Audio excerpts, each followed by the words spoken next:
बोलो।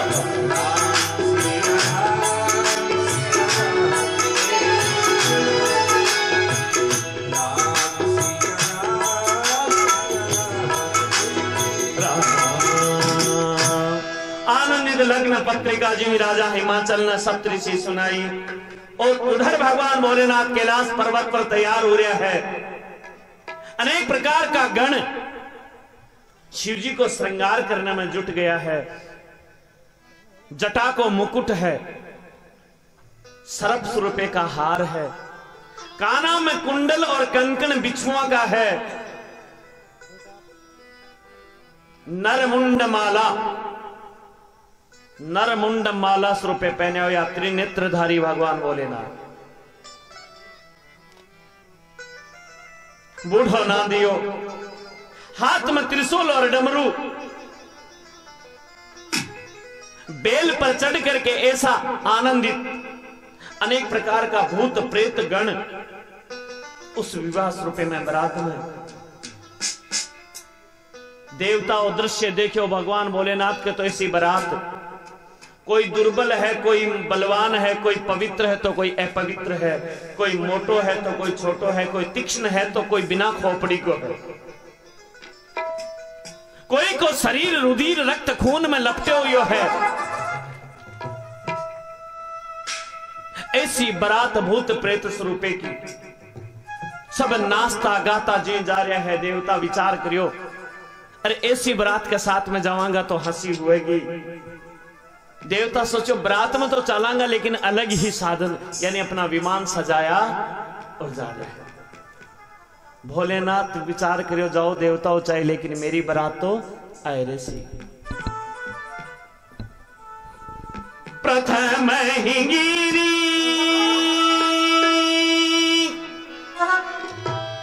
बहु गए सवारे, यथा योग सब ही छवारे। अरे पूरी शोभा अधिक ही अकुलाई, लागे लघु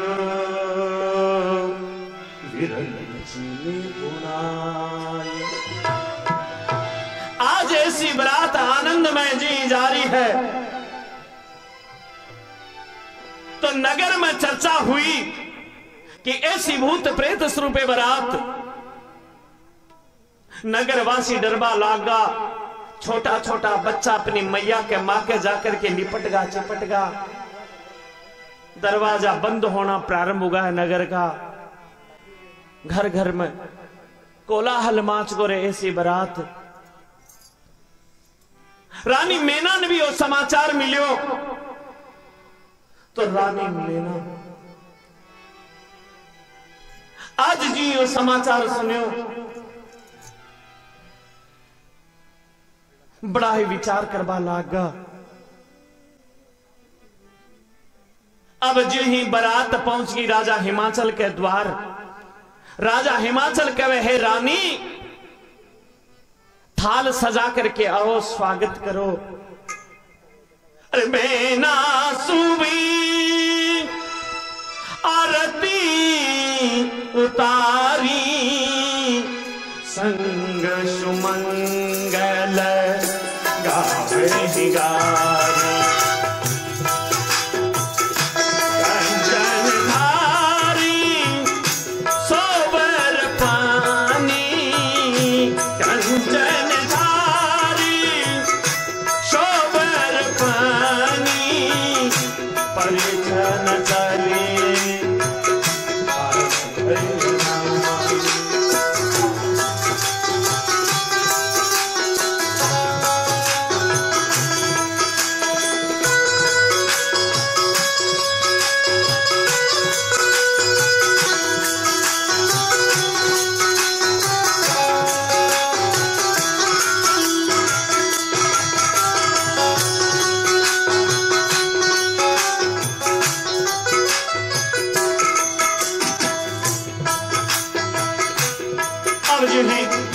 रानी मेना आज थाल सजा करके स्वर्ण सोना का द्वार पर गया। भोलेनाथ का कंठ में अनेक प्रकार का सर्प। रानी मैना जी ही भोलेनाथ के तिलक सारने के लिए तैयार हुआ तो कंठ के मायने गला में नाग, वासुकी नाग मन में विचार करी, अरे आज भगवान भोलेनाथ ने उंगली दिखा रहा है और जी फुकार मार रहा है तो थाल नीचे गिरो। भागी भवन पे ठीक मरकासा, भागी भवन पे ठीक बयत्रासा, गहरे महेश जहाँ जलवासा।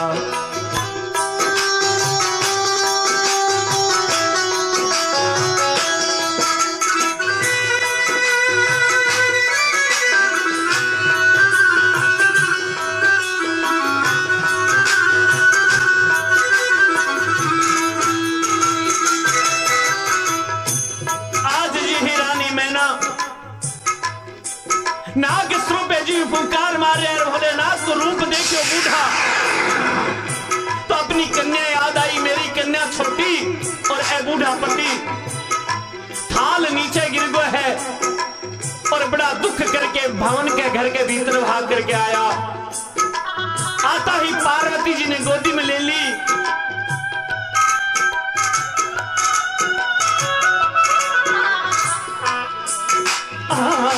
अधिक स्नेह गोद पे ठारी, अधिक स्नेह गोद पे ठारी, श्याम सरोज नयन भय भारी।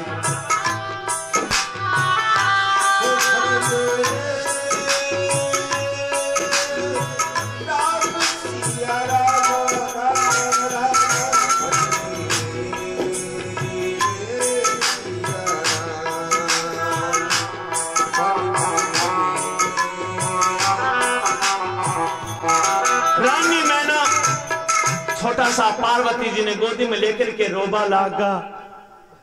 अरे आज मन में बड़ो दुख हुई और कहवा लागा, अरे विधाता आज मेरी कन्या के लिए ऐसा मूर्ख पति, ऐसा बावड़ा पति क्यों प्रदान करया है। हे विधाता आज चाहे मेरी कन्या ने लेकर के मैं पहाड़ से कूद जाऊं, प्राण तक छोड़ दूं, चाहे समुद्र में डूब करके मर जाऊं, लेकिन मेरी कन्या को विवाह मां के साथ मैं नहीं करूं। रानी मैना ने देख करके राजा हिमाचल का घर में एकदम सब दुखी श्रुते हुआ।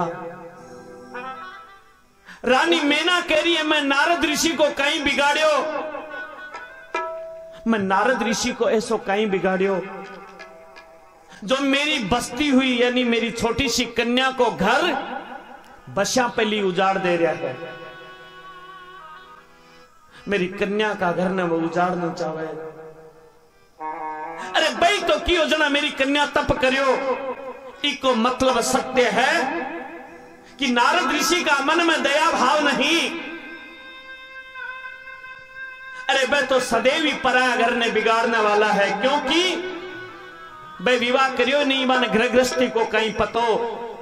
और रानी मैना कह रही हरियो, अरे पर घर खाले की लाजिन भीरा, पर घर खाले की लाजिन भीरा, बांझ की जान प्रसव की पीड़ा।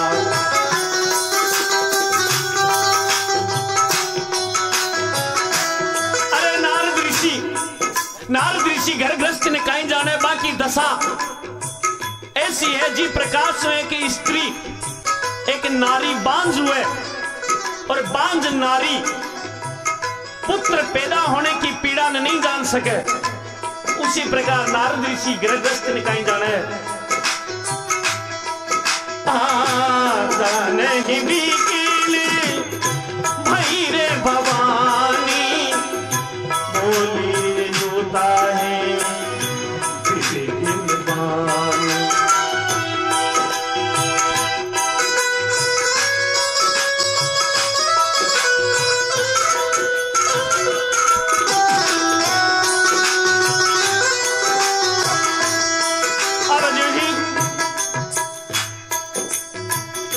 रानी मैना अनेक दोष नारद ऋषि ने देना प्रारंभ कर दिया तो पार्वती जी कहे नहीं मैया, अरे कर में लिखा सो बाहर नाही, कर में लिखा सो बाहर नाही, ओ कृत दोष लगाओ नाही, ओ कृत दोष लगाओ नाही, तुम सन बीते ही विधि के अंका, तुम सन बीते ही विधि के अंका, मातु रहते नहीं ले कलंका।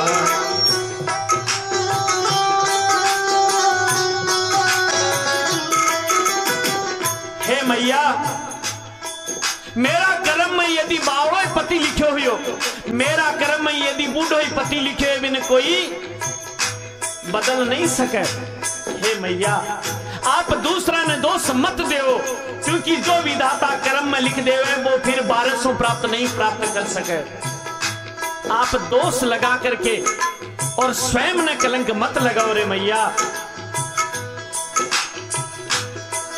अरे नहीं अवसर नारद ऋषि और ऋषि सने, नहीं अवसर नारद ऋषि और ऋषि सने, समाचार सुन गिरी और गगने तुरंत निके।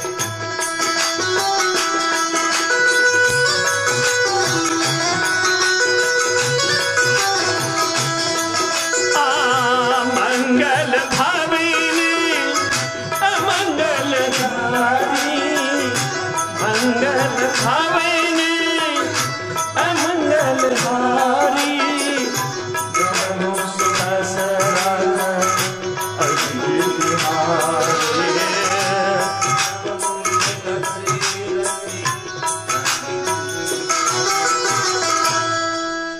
आज मैया ने कह रहा है पार्वती जी, है मैया कलंक मत ले, और दुख को समय थोड़ी है। हे मैया, मेरा ललाट में यदि विधाता ऐसा पति लिखा है तो मन मिलकर के रह, जहां भी मैं जाऊंगी ऐसो आशीर्वाद रहो, मैं प्रसन्न रहूं। पार्वती जी जो ही यह बात कही, नारद ऋषि वहां पहुंचा और कहे हे रानी मैना, मेरे पर क्यों कलंक लगा रहा हो? ए था कि पुत्री पूर्व जन्म में सती जी हा, दक्ष कन्या हा, और जब ए शरीर त्याग्यो हो तो ए भोलेनाथ ने पति मांग्या हा, अन मिल गया। जन्मी प्रथम दक्ष ग्रह नाम सती तब होय, तब हो पति शिव शंकर पायम अति प्रिय मोय। उसी समय शिव जी ने पति मांग लिया। जी नारद ऋषि का वचन सुनया, सबकी शंका दूर हटी और आनंदित विवाह है भगवान भोलेनाथ और मां पार्वती जी को। राजा हिमाचल और रानी मैना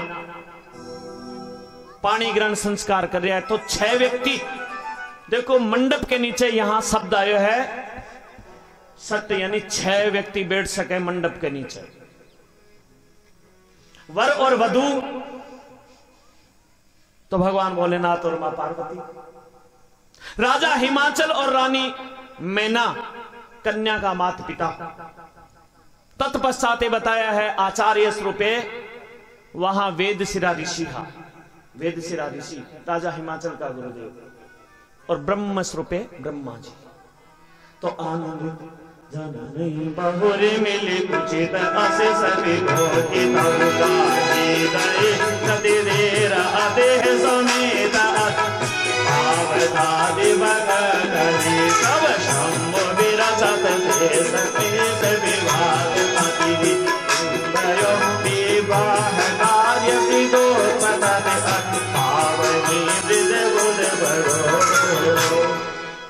आनंद देखो, वेद ऋषि और ब्रह्मा जी वेद उच्चारण मंत्र पढ़ करके और भगवान भोलेनाथ और माँ पार्वती जी को विवाह बोले हैं। सभी भक्तजन आया हुआ भक्तजन मेहमान भगवान भोलेनाथ और माँ पार्वती जी का विवाह में आमंत्रित है। बोलो भगवान श्री भोलेनाथ की।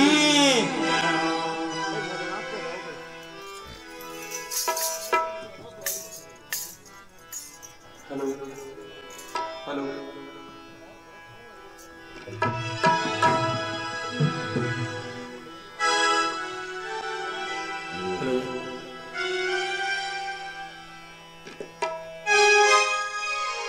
हेलो